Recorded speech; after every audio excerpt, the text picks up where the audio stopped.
Hello everyone, welcome back to my channel, and if you are new here, hi! My name is Natasha and it's fantastic to have you here. For today's video we are unboxing and taking a look at the Lord of the Rings Tarot Deck and Guidebook. This is published by Insight Editions and it is illustrated by Tomas Hijo, who has done the Del Toro Tarot, which I'll link to it in the eye if I remember. And this is written by Casey Gilly, who also wrote the Stranger Things Tarot. So, I am really excited about this. I have my fingers crossed hoping that it is amazing. So let's get into it. It retails for $27.99 in the US and $36.99 in Canada. And as always, in the description box below, I will link where you can legitimately purchase this deck should you want to. And whilst you're there, I do have a link tree that will provide you all of my social media links as well as my Etsy shop where I do private readings. So check it out if you haven't done so already. Includes a fully illustrated 78 card deck and fold out guide. Oh, I wonder if there's like a map or something. Explore your past, present, and future with this official tarot deck featuring stunning original artwork inspired by the iconic The Lord of the Rings novels. All right, let's go. Ooh, look at this packaging, though. I love this art style. I feel like it's very fun, different, earthy feeling. Oh, okay. So this looks like the fold-out guide. Oh wow. Okay, so yeah, so this is a whole thing. It's not a guidebook, it's a guide fold out pamphlet. Okay, let me just kind of figure out how to film this real fast.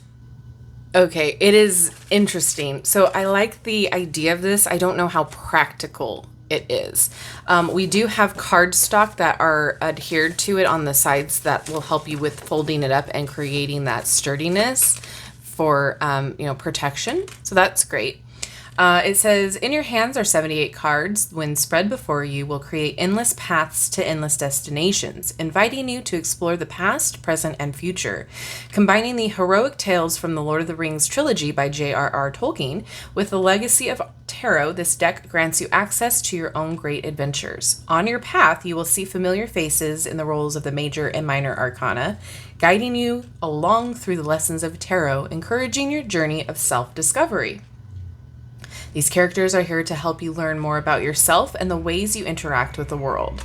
They challenge your assumptions, spark inspiration, and prompt you to examine your intentions through reading for yourself and others. So pack your lambus, sharpen your axe, and get ready to wander into a mystical realm. But be prepared. There's no knowing where you might be swept off to. All right, so I don't know if you can see, but it does tell you exactly who the character is in this major arcana, which is fantastic. And it does look like there's a little bit of info about them. I do want to check and see if there's anything pertinent to the minors, if they changed anything. Suit of Swords. Nope, it looks like we've got all of the regular suit names here. All right, and then last but not least, we do have some spreads. So we have the trilogy. We have Second Breakfast. Oh my god, I love it. And then the last one is The Road. And we do have about the author and illustrator. So that's fantastic. All right, so let me try to fold up this behemoth of a guidebook. There we go. It's all back. Like I said, I like the idea. I don't know if I like the execution. Let's get into the card flip through now. I like that there's a ribbon. Looks like your typical Insight Edition cardstock. Love that already. Okay. There's the back. It is matte. Little hobbit hole door, but it also looks like an eye. I love it. Okay. Settle down, Natasha. Your typical cardstock from Insight Editions. Not too thick, not too thin, very flexible. I think it'll shuffle just fine. These do feel a little bit thinner, just by a smidgen, from the Stranger Things deck that I just reviewed. So we'll see.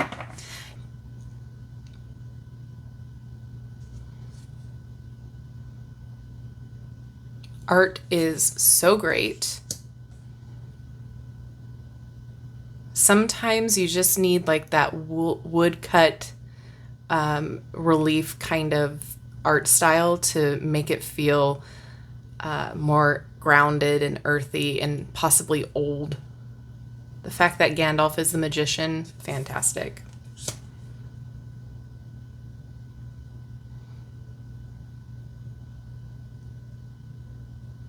So far, I really like it, but we'll see when it comes to the minors, right? It's always the minors.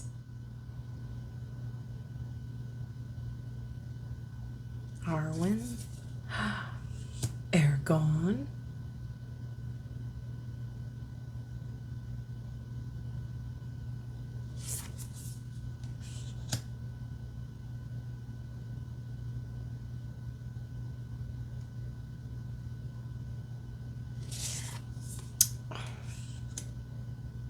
it's beautiful.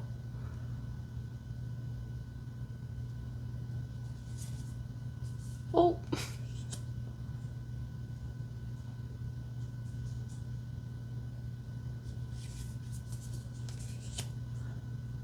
I love it. Oh my goodness.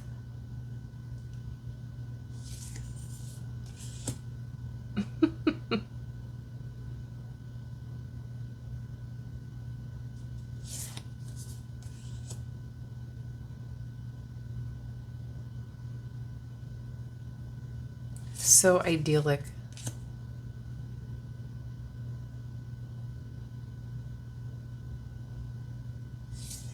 Oh.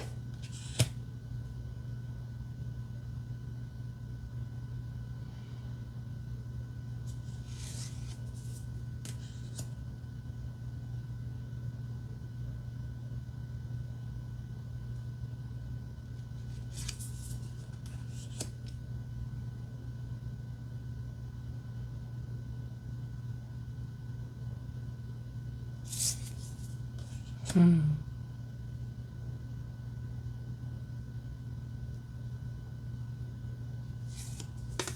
Oh, wow.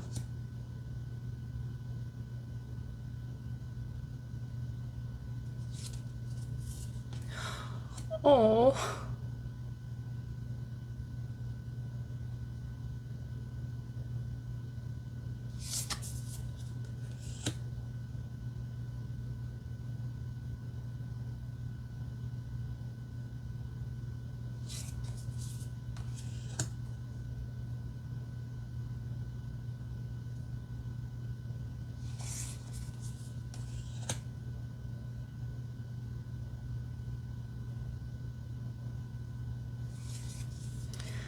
Oh my gosh, I love it.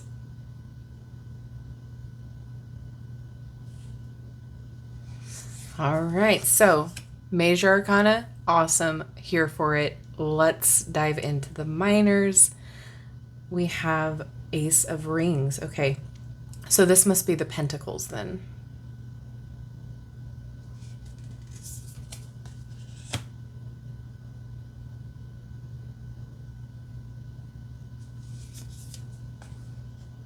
Oh my goodness.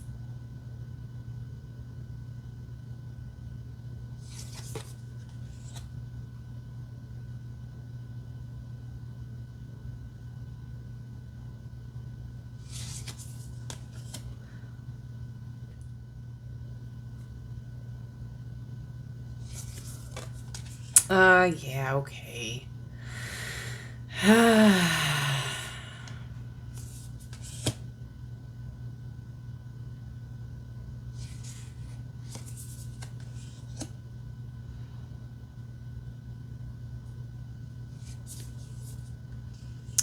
And there's my disappointment.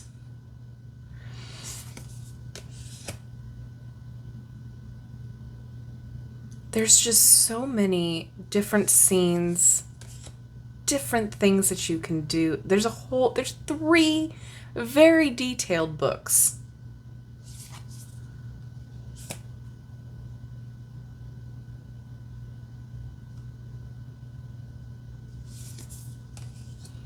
I guess that's where my frustration lies, is there's like so much that you can take from the body of works and implement it in this, and yet this is what we get.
It's kind of done all right as far as pips go, but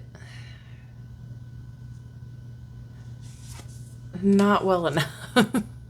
I'm sorry. I don't mean to offend. I'm just very much wondering why they chose to go this route. I like this. Why couldn't there be more of that?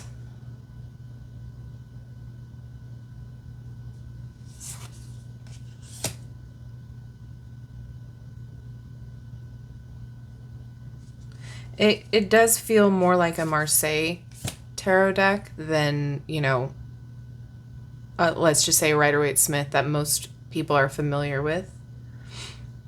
That's not a bad thing. If you like a pip deck like this, I am no means shaming. It's not wrong to do a deck like this, but it's just one of those things where there's so much vast work that you could draw upon.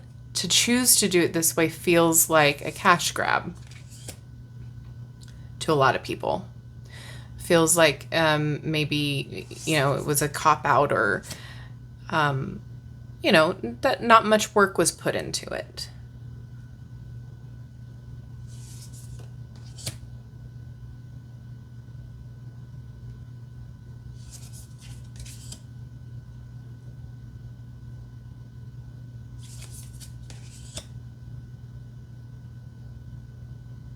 Either way, the art style is gorgeous.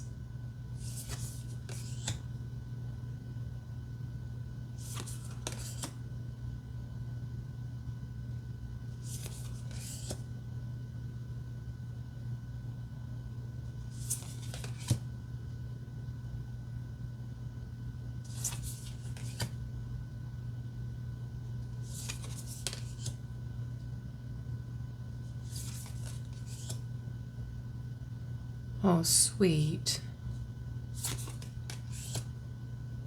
Okay, this looks like more like Treebeard.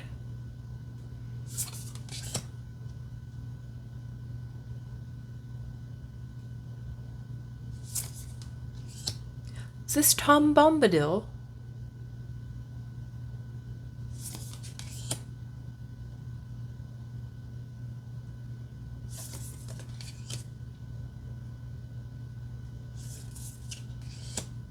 Oh, all the staffs.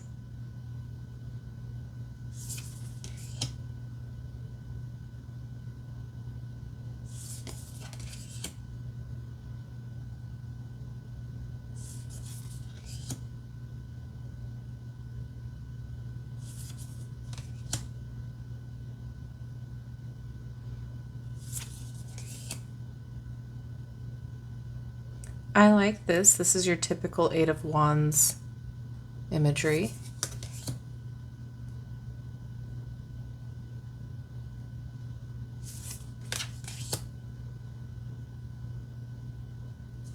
All right, let's shuffle.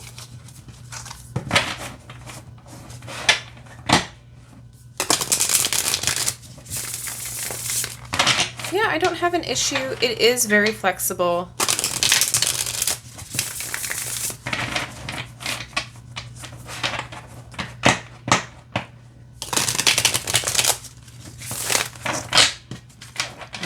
Let's shuffle this way. Yeah, I don't have an issue. They do seem to want to flex, so this does seem and feel a little bit thinner than the other ones. So let's get a card to read. All right, read for judgment. You gotta pull out the map again, guys. Okay, here it is. Judgment. The Horn of Gondor. Signaling a momentous occasion, the Horn of Gondor shakes the land, halting the enemies in their tracks or announcing that you have set forth on a new adventure. Upright. You are being summoned to answer the call of your highest self, to experience a rebirth and commit to an elevated purpose. There is an opportunity coming your way, a chance to demonstrate everything you've learned and worked for. Even if the challenge seems great, the Horn of Gondor echoes your praises, assuring you that with your intellect and intuition, you will succeed. Reversed. On the path to greatness, there is no room for baggage. You are hanging on to previous mistakes, allowing negative self-talk, and criticizing your own efforts. Learn from your past, but don't be defined by it. You must shed the guilt and blow your own horn. All right, so I'm really happy with the majors. I'm really happy with the guidebook. I feel like there's a lot of really great information in here. I don't think this is beginner friendly. I think that you might struggle a bit. However, as always, if this is something that you are drawn to and want to work with, that will help your learning process. And then you might get another guidebook reference, tarot reference material to help you alongside this. I am disappointed. I'm not going to lie. I feel like this could have been amazing with more art done with the minors, but I feel like that's always the case sometimes, is hit and miss. I really do enjoy the art. I love the characters that they chose for the specific cards. I feel like it's really well done in ways. But they're not unworkwithable, if that makes sense. It does have more of a Marseille style to it, so if you're familiar with that type of tarot, then you will fall in with this deck completely fine. It's more of, I'm just disappointed again because there's so much you could have pulled from to make it a more lush deck. But other than that, I'm happy with it. I'm not sure if I like the price tag. This is going to get really annoying real quick for me personally. I like the aesthetic and I get why it was done, but you know, it takes up a lot of space on your work surface. So that's not fun. But it is backed with the cardstock, so I appreciate that. So at least the wear and tear will be a little bit easier on it. Now I'm going to turn it over to you. What do you think about this? Is this something that you are excited about? Do you have any of the other tarot decks that were illustrated by Tomas Hijo? Let me know all of your thoughts down in the comment section below. I love reading them all. Also, let me know what your favorite card is out of this whole deck. I love hearing that too. So with that being said, thank you so much for hanging out with me today. I love you and I like you. If you haven't done so already, don't forget to like, subscribe, and hit that notification bell on your way out of this video. That way you will never miss an upload from me. Thank you again, and I will see you in my next video. Bye-bye.